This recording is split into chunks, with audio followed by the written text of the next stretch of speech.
સમગ્ર રાજ્યભરમાં ચર્ચાનો વિષય બનેલી વિસાવદરની પેટા ચૂંટણીમાં આમ આદમી પાર્ટીના ગોપાલ ઇટાલિયાએ 17,000થી વધુ મતોએ વિજય મેળવ્યો હતો। ત્યારે એક તરફ વિસાવદરમાં ગોપાલ ઇટાલિયાનો 2 મહિનાનો પ્રચંડ પ્રચાર હતો, તો બીજી તરફ છેલ્લા એક અઠવાડિયામાં આખા ગુજરાત ભાજપના દિગ્ગજ નેતાઓની ફોજ કિરીટ પટેલના સમર્થનમાં ઉતરી હતી। જો કે અંતે તો જનતાના મૂડની જ જીત થઈ છે અને ગોપાલ ઇટાલિયા જીત્યા બાદ વિધાનસભા પણ પહોંચ્યા હતા। ત્યારે કયા કારણોસર ગોપાલ ઇટાલિયા આ પેટા ચૂંટણીમાં જીત્યા છે તે આપણે આ વિડીયોમાં વિગતે વાત કરીએ।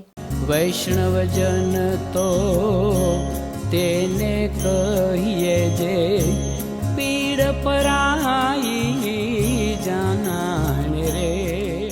વિસાવદર પેટા ચૂંટણીમાં લોકોના મોઢે એક વાત હતી કે સત્તા પક્ષને વોટ નથી દેવો। કેટલાક પાસે આ કારણ હતા કે સરકારે અમારા રોડ નથી બનાવ્યા, ત્યારે જીઆઈડીસી પણ નથી બની અને ખેડૂતોને પોષણ સંભાવ પણ નથી મળતા। ત્યારે કોઈ પણ સરકારી કામ તો પૈસા વિના થતા જ નથી તેવા આરોપો પણ હતા। ત્યારે એક વર્ગ એવો પણ હતો જેને ભાજપને કેમ વોટ નથી આપવા તેનું કોઈ કારણ ન હતું, પરંતુ બસ તેમને સત્તા પક્ષને વોટ નતો આપવો। ત્યારે વિસાવદરના અનેક ખેડૂતો ભાજપને એટલે વોટ નથી આપતા કારણ કે તે મત વિસ્તારનો વિકાસ નથી કરતા, તેમજ ખેડૂતોને પૂછ્યું કે તમે ભાજપના ઉમેદવારને જીતાડતા નથી એટલે જ વિકાસ નથી થતો તેવું ભાજપનું કહેવું છે। પરંતુ વિસાવદરના ખેડૂતોએ પ્રશ્ન કર્યો કે જે વિસ્તારમાં વિપક્ષ હોય તેનો વિકાસ નહીં કરવાનો।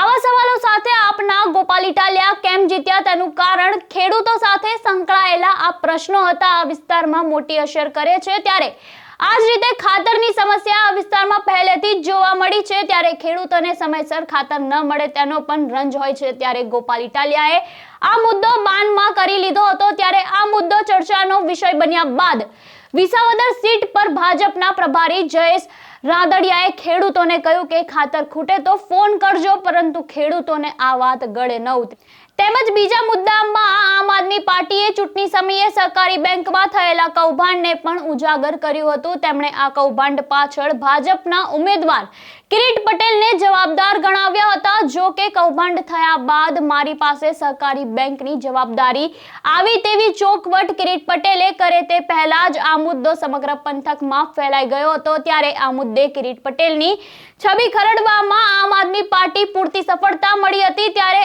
આ મહિના ખેડૂતોના ત્રણેય મુખ્ય મુદ્દા આમ આદમી પાર્ટીએ ઉપાડી લીધા હતા। તેમજ આ મુદ્દાઓ અંગે ખેડૂતો પહેલેથી જ સરકારથી નારાજ હતા અને આમ આદમી પાર્ટી આ ખેડૂતોના મતને પોતાની તરફ ખેંચવામાં સફળ રહી છે। તેમજ છેલ્લા 15 દિવસમાં ગોપાલ ઇટાલિયાએ દરેક ભાષણમાં એક જ વાત કરી હતી। તેમણે વારંવાર કહ્યું કે હું સામાન્ય માણસ છું, પરંતુ મને હરાવવા આખી સરકાર રોડ પર ઉતરી આવી છે।